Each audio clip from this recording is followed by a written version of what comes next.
처녀 마리아가 성령을 통해서 아기 예수님을 임신했습니다. 이때 천사가 요셉에게 나타나서 이 아이가 성령으로 잉태된 것이다 라는 사실을 알려준 뒤에 이렇게 말합니다. 아들을 낳으리니 이름을 예수라라. 이는 그가 자기 백성을 그들의 죄에서 구원할 자이심이라. 천사가 알려준 대로 예수님의 이름은 예수입니다. 그 뜻은 구원입니다. 바로 이어서 천사가 또 이렇게 말합니다. 보라, 처녀가 잉태하여 아들을 낳을 것이요 그의 이름은 임마누엘이라 하리라 하셨으니 이를 번역한즉 하나님이 우리와 함께 계시다 함이라. 예수님의 또 다른 이름은 임마누엘입니다. 그 뜻은 하나님이 우리와 함께 계시다입니다. 천사가 알려준 대로 하나님이신 예수님께서 이 세상에 오셨습니다. 임마누엘 하셨습니다. 이 세상에서 구원을 위한 고난과 십자가 죽음과 부활을 경험하셨습니다. 이를 통해 자기 백성을 그들의 죄에서 구원할 모든 일을 다 행하셨습니다. 그런 뒤 세상을 떠나 하나님 아버지께로 올라가십니다. 하늘로 올라가십니다. 그렇다면 이제 예수님은 어떻게 우리의 임마누엘이 되십니까? 예수님이 이 세상에 오셔서 하나님이 우리와 함께 계시다라는 임마누엘이 되었는데 이제 예수님이 세상을 떠나시면 하나님이 우리와 함께 계시지 않는다가 되는 것 아닙니까? 그렇지 않게 하시려고 예수님은 우리에게 기도라는 방편을 주십니다. 14장 14절 내 이름으로 무엇이든지 내게 구하면 내가 행하리라. 우리가 이 땅에서 기도할 때 예수님이 하늘에서 일하심으로 임마누엘 하십니다. 기도는 임마누엘을 여전히 가능케 하는 수단입니다. 또한 예수님은 또 다른 보혜사 성령님을 주십니다. 14장 16절 내가 아버지께 구하겠으니 그가 또 다른 보혜사를 너희에게 주사 영원토록 너희와 함께 있게 하리니. 너희와 함께 있다. 예수님은 하늘로 올라가시지만 또 다른 보혜사요 또 다른 하나님이신 성령님이 우리와 영원토록 함께 계십니다. 이를 통해 임마누엘은 여전히 계속됩니다. 이렇게 임마누엘 예수님은 하늘로 올라가시면서 기도와 성령을 우리를 위한 선물로 주셨습니다. 이 모든 것들은 우리에게 주신 은혜의 선물입니다. 예수님이 하늘로 올라가셨지만 결코 우리 곁을 떠나지 않으셨다라는 증거입니다. 이뿐 아닙니다. 승천하신 예수님은 또 다른 선물을 주셨으니 곧 성찬입니다. 하늘로 가셨으나 여전히 우리와 함께 계시다는 것, 승천하셨어도 임마누엘은 여전하다는 것을 성찬을 통해 나타내 보이십니다. 기도, 성령, 그리고 성찬은 이 땅에 있는 우리가 하늘에 계신 예수님과 연결되는 방법입니다. 오늘 우리 앞에 성찬상이 있습니다. 이 성찬상에 놓여 있는 빵과 잔은 승천하신 예수님께서 여전히 임마누엘 하심을 드러내는 표와 인입니다. 예수님은 분명 하늘에 계시지만 이 성찬을 통해 우리와 함께 하십니다. 우리와 교제하십니다. 성찬은 지상에 있는 우리들이 천상에 있는 예수님과 연결되는 신비로운 방식입니다.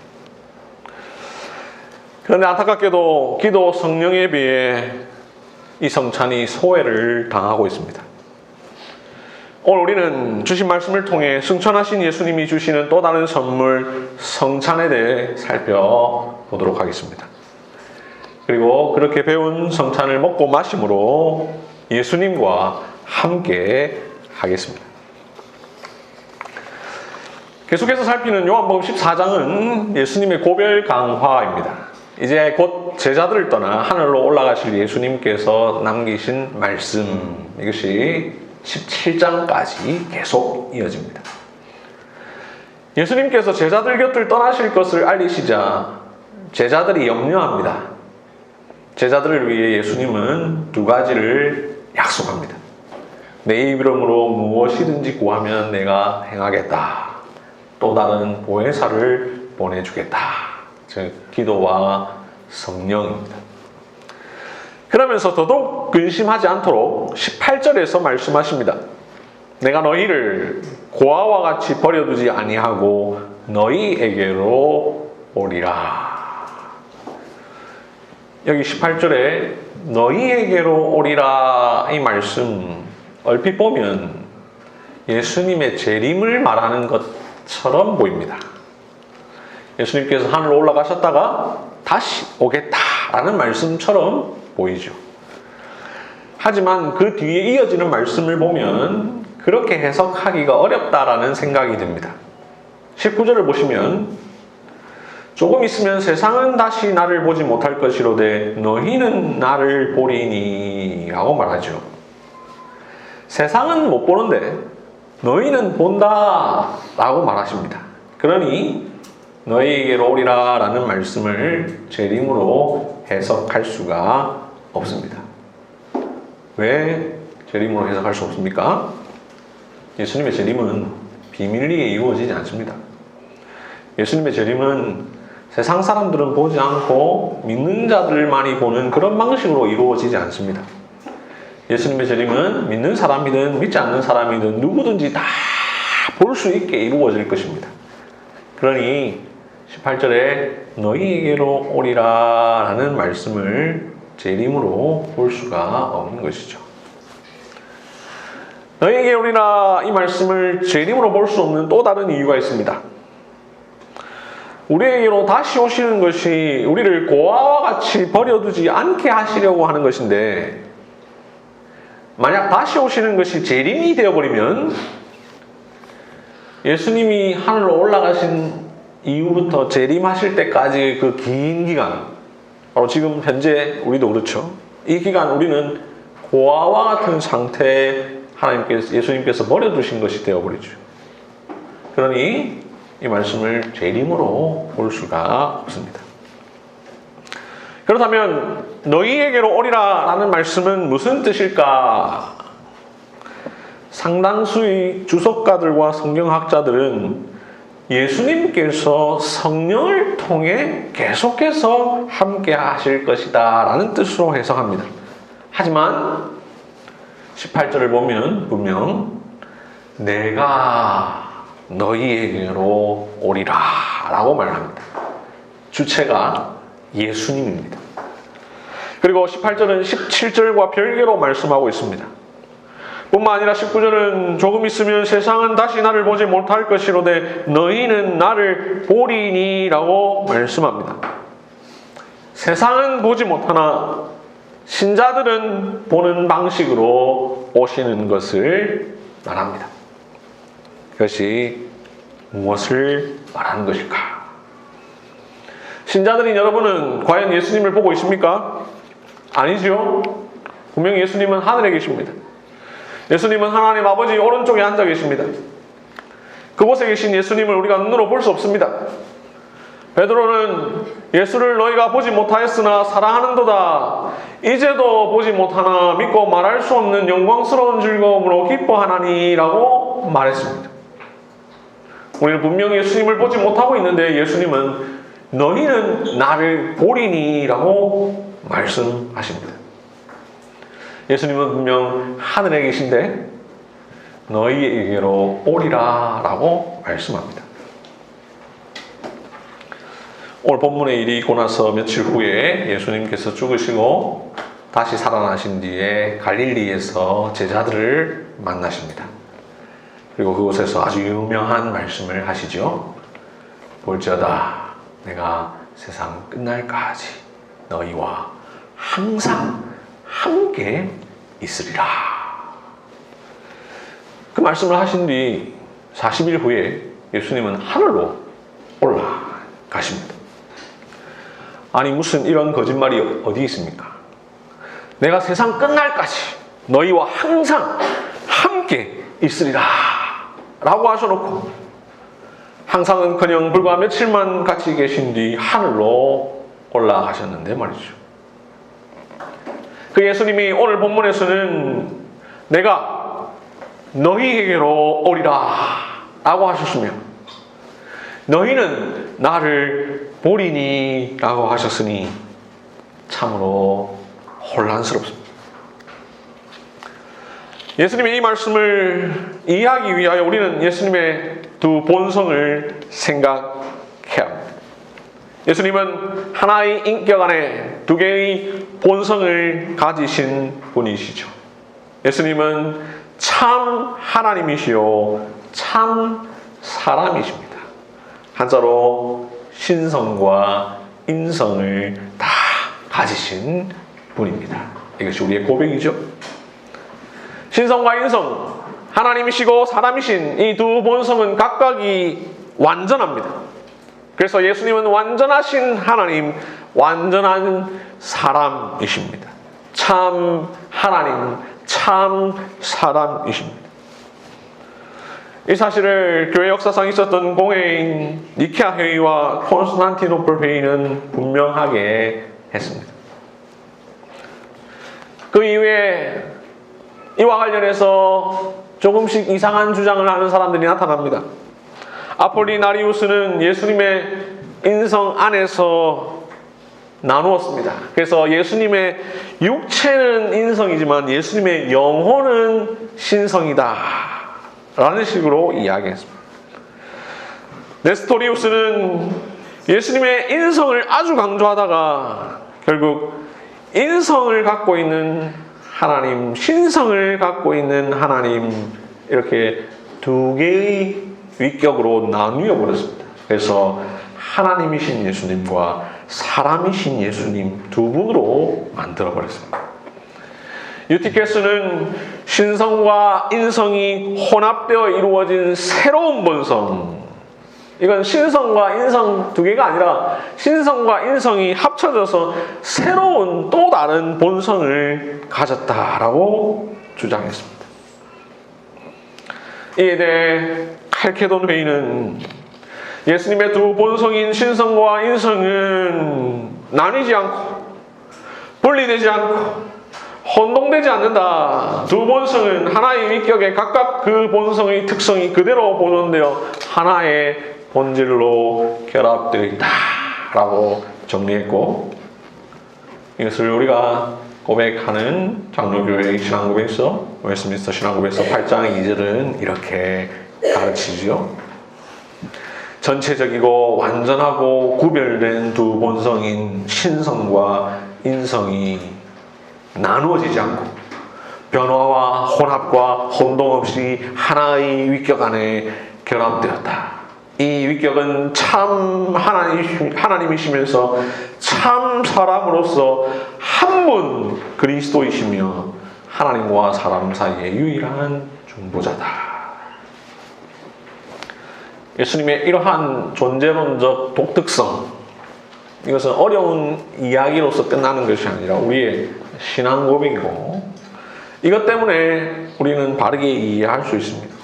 그분의 인성은 하나님 아버지 오른쪽에 앉아 계시지만 그분의 신성은 우리와 함께 하실 수가 있습니다. 이런 관점에서 오늘 본문 18절 내가 너희에게로 오리라 라는 말씀, 그리고 부활하신 뒤 제자들에게 나타나 내가 세상 끝날까지 너희와 항상 함께 있으리라 하신 말씀은 그분의 신성을 통해서 성취가 됩니다.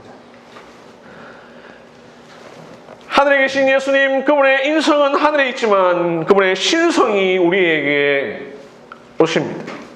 신성으로 우리와 함께 하십니다. 신성으로 오시고 신성으로 함께 하시니 19절 말씀대로 세상은 예수님을 보지 못하지만 우리는 예수님을 봅니다. 살아계신 예수 그리스도를 만납니다. 이러한 내용을 하이델베르 요리문답 제18주일이 아주 잘 설명하고 있습니다. 18주일은 사도신경의 순서를 따라 쭉 해설하면서 하늘에 오르셨고 라는 부분을 해설하는 부분입니다. 먼저 46문답은 그 하늘에 오르셨고라는 문장 자체를 다루고 있습니다. 그리고 47문답은 다음과 같은 내용을 다루죠. 질문: 그렇다면 세상 끝날까지 우리와 함께 있으리라는 예수 그리스도의 약속은 어떻게 됩니까? 46문과 연결해서 보면 예수님 하늘로 올라가셨는데 세상 끝날까지 우리와 함께 있다라는 그 예수님의 약속은 도대체 어떻게 된 겁니까? 답: 그리스도는 참 사람이시고 참 하나님이십니다. 두 개의 본성을 말하죠. 그의 인성으로는 더 이상 세상에 계시지 않지만 그의 신성으로는 잠시도 우리를 떠나지 않습니다. 하이델베르 유리문답은 하늘에 계신 예수님의 임재의 약속을 신성과 인성의 관점에서 설명합니다. 그러면서 그 근거 구절 중에 하나로 오늘 본문인 요한복음 14장 18절을 말씀합니다. 하늘로 올라가신 예수님께서 재림이 아닌 다른 방식으로 우리에게 오신다는 것, 하나님 아버지 오른쪽에 앉아 계신 예수님께서 우리와 함께 계신다는 것, 이 모순과 같은 말씀을 풀 수 있는 방법은 바로 예수님의 신성과 인성에 대한 바른 이해입니다. 사랑하는 성도 여러분, 비록 예수님의 인성은 하늘에 계시나 그분의 신성으로는 잠시도 우리를 떠나지 않으십니다. 우리와 항상 함께 하십니다. 이러한 임재가 특별히 잘 드러나는 때가 있습니다. 바로 성찬입니다. 예수님은 최초의 성찬을 제정하실 때 빵과 잔을 가지고 기도하시고 제자들에게 주시며 말씀하셨습니다. 이것은 내 몸이니라, 이것은 내 피 곧 언약의 피니라. 이 말씀을 통해 성찬에서 우리와 함께 하실 것을 암시하셨습니다. 이 말씀에 대해 로마 가톨릭은 화채설이라는 논리를 만들어내었습니다. 되다, 변하다라는 뜻의 화, 본질, 본체라는 뜻의 채, 화채설입니다. 성찬을 행하면서 사제가 이것은 내 몸이니라, 이것은 내 피니라 라는 말씀을 낭독할 때 빵과 잔의 본질이 그리스도의 몸과 피의 본질로 변한다라고 가르쳤습니다. 여러분, 이 생각이 왜 잘못되었습니까? 이러한 생각은 예수님의 인성을 잘못 이해하게 만듭니다. 칼케돈 신경의 가르침에 벗어납니다. 왜냐? 만약 성찬에 예수님의 인성이 임한다면 예수님은 오늘 여기서 성찬하는 이 교회에도 계시고 다른 곳에 성찬하면 저기에도 계시고 저기에도 계시고, 그러면 예수님의 인성은 어디에나 계실 수가 있는 분이 되어버립니다. 이걸 편재성이라고 하는데요, 영어로 ubiquity, 우리가 잘 아는 ubiquitous, 어디에나 있다. 그런데 여러분, 인성은 어디에나 있을 수 없죠. 인성은 어느 한 곳에만 있을 수 있습니다. 그러니 이 화채설은 예수님의 인성을 파괴해버립니다. 예수님은 결국 참 사람이 아닌 존재가 되어버립니다. 지난주 오후 예배 때 교회사를 통해서 배웠습니다만 1529년 마르부르크에서 회담이 열렸습니다. 츠빙글리의 제안으로 루터와 츠빙글리 그 외의 종교개혁자들이 모였습니다. 츠빙글리와 루터 두 사람은 거의 대부분에 있어서 개혁적인 생각, 성경에 근거한 견해를 가졌습니다.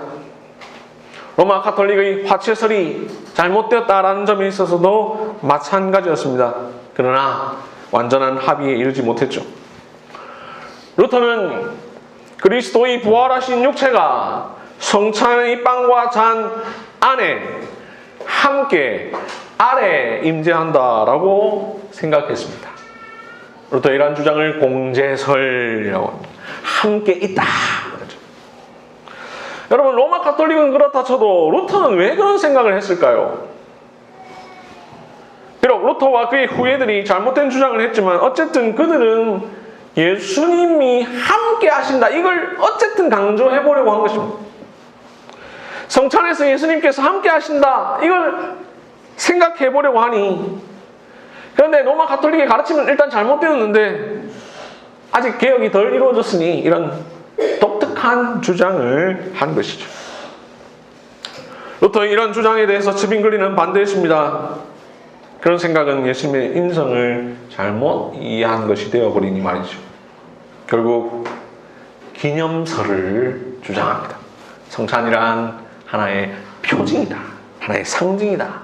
그래서 그냥 그 상징을 우리가 기념하고 비유적으로 하는 것이지 그 이상이 아니다.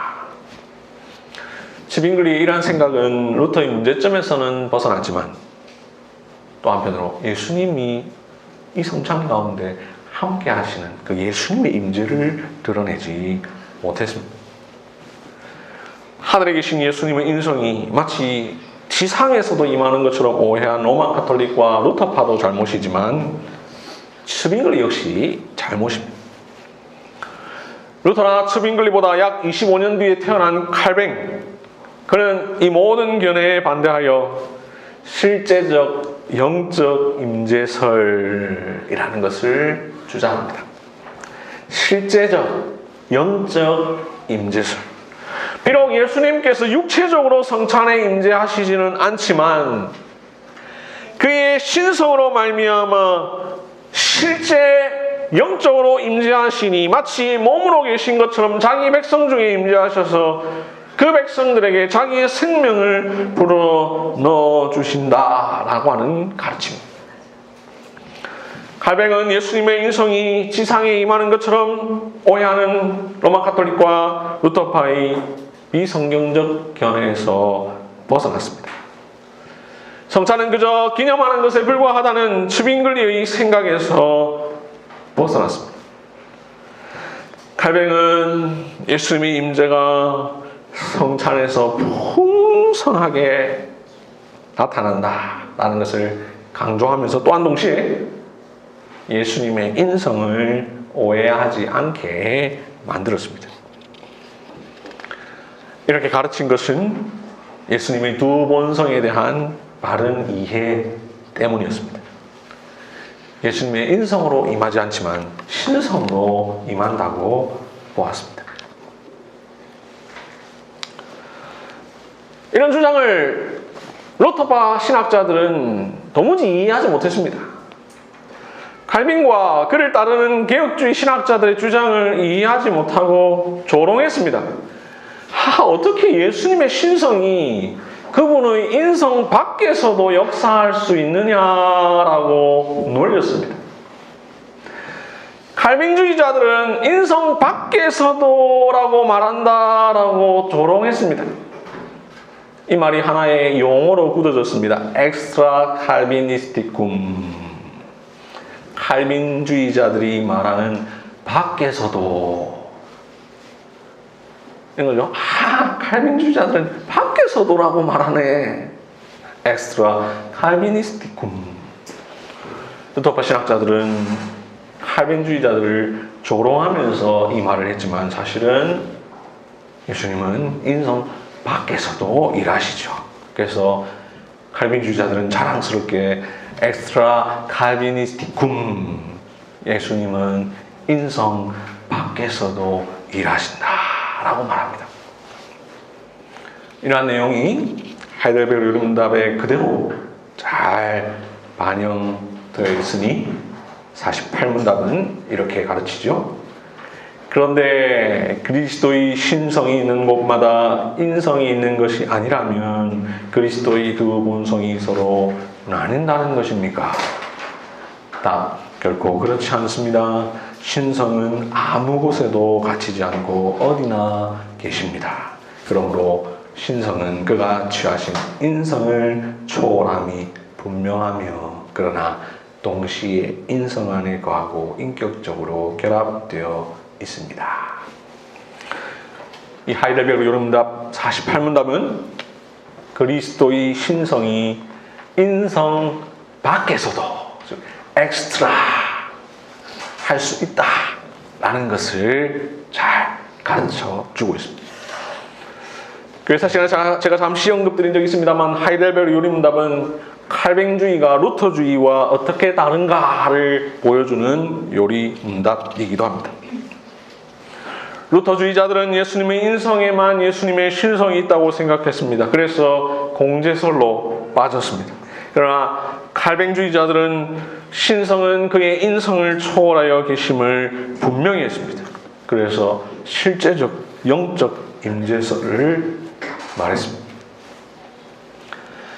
우리가 칼뱅주의를 개혁주의라 말하고 가장 성경적인 신학으로 이해하는 이유는 그야말로 성경의 가르침에 충실하기 때문입니다. 우리는 그러한 전통에 서서 예수님의 가르침에 대해, 성찬에 대해 바르게 믿고 고백합니다. 예수님 그분의 인성은 하늘로 올라가셨지만 신성은 인성 밖에서 얼마든지 우리와 함께 하십니다. 그리하여 우리를 고아와 같이 내버려 두지 않으십니다. 예수님은 그분의 신성으로 우리에게 오십니다. 우리는 신성으로 오시는 예수님을 봅니다. 세상은 그분을 결코 보지 못합니다. 무엇보다 성찬은 주님의 임재를 가장 잘 보여줍니다. 성찬은 그야말로 눈에 보이는 말씀입니다. 우리는 여기 성찬상에 놓여있는 빵과 잔을 통해 부활하셔서 하늘로 올라가신 예수님을 이 땅에서 봅니다. 비록 그분의 인성은 하늘에 계시지만 신성으로 이 성찬상에 함께 하십니다. 우리는 성찬을 통해 인성 밖에서 일하시는 주님의 임재를 경험합니다. 칼빈은 성찬을 눈에 보이는 말씀이라고 했습니다. 그야말로 우리는 로고스, 즉 말씀이신 예수님을 이 성찬을 통해 눈으로 봅니다. 그분이 분명 신성으로 여기 계시고 인성으로 하늘에 계심을 확인합니다. 이 성찬에는 아무나 참여하지 못합니다. 오직 그리스도를 아는 자, 그리스도를 믿음으로 받아 연합된 자만이 참여합니다. 오늘 본문 20절, 너희가 내 안에, 내가 너희 안에 있는 것을 너희가 알리라 라고 말씀합니다. 너희가 내 안에, 내가 너희 안에, 이 표현은 그리스도와 신자 간의 영적이고 인격적인 연합을 말하죠. 교리적인 용어로 그리스도와의 연합, Union with Christ입니다. 이러한 신비적인 연합을 경험한 자에게 교회는 세례를 베풀고, 세례를 받은 사람은 성찬에 참여하여 그분과의 교제, 그분과의 연합의 신비에 계속해서 참여합니다. 성찬을 통해 더욱 그리스도에게 연합됩니다. 그리스도와의 연합이 성찬을 통해 반복됩니다. 너희가 내 안에, 내가 너희 안에 있는 것을 우리가 알게 됩니다. 그리하여 19절 말씀대로 세상은 주님을 보지 못하지만 우리는 주님을 봅니다.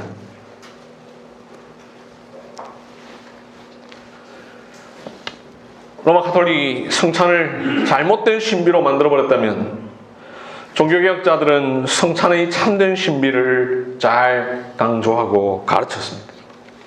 한편 한국의 장로교회에서는 성찬의 이러한 신비가 다 사라져버렸습니다. 하늘에 오르신 예수님께서 신성으로 임재하셔서 이 성찬 가운데 함께 하시고 예수님이 우리 안에, 우리가 예수님 안에 있는 그 놀라운 신비 말이죠. 세상은 볼 수 없고 알 수 없는 그 신비 말입니다. 한길교회 성도들은 참된 개혁파 신자로서, 참된 장로교인으로서 성찬의 신비에 온전히 참여할 수 있기를 바랍니다. 성찬은 단순히 주님의 죽으심과 부활을 기념하는 수준을 넘어 그분의 임재를 경험하는 예식입니다. 비록 그분의 인성은 함께하지 않지만 그분의 편만한 신성이 성찬에 함께하여 우리가 그것을 먹고 마실 때 실제적으로 영적으로 임재하십니다. 우리는 성찬을 통하여 예수님을 기념할 뿐만 아니라 지금도 이 성찬 가운데 실제로 임재하시는 주님의 신성을 기억해야 합니다. 여기 계시지 않으신 예수님이 아니라 우리와 함께 하시는 구주 예수이십니다. 성찬을 통해 세상이 보지 못하는 주님을 보십시오. 성찬을 통해 세상이 알지 못하는 주님을 아십시오. 성찬을 통해 세상이 경험하지 못하는 주님의 임재를 경험하십시오. 말씀을 맺겠습니다. 하늘로 올라가실 예수님이 우리에게 기도를 주셨습니다. 또 다른 보혜사이신 성령님을 주셨습니다. 그리고 주님이 자신의 임재를 약속하시면서 성찬을 주셨습니다. 우리는 이 성찬을 한 주간 기도로 준비하였고 성령님의 임재와 더불어 믿음으로 나아갑니다. 그렇게 이 성찬에서 우리는 예수님의 임재를 경험합니다. 이것이 바로 성찬의 신비입니다. 이 신비에 뭔가 더 보탤 필요가 없습니다. 뭔가 더 화려해야 하는 것 아닙니다. 그냥 주님께서 제정하신 그대로 시행하면 됩니다. 그것 자체가 신비롭습니다. 그 신비로움에 다 참여하십시오. 승천하셨으나 여전히 우리와 함께 계신 주님, 그 주님을 이 성찬을 통하여 맛봅시다. 아멘. 함께 기도하겠습니다.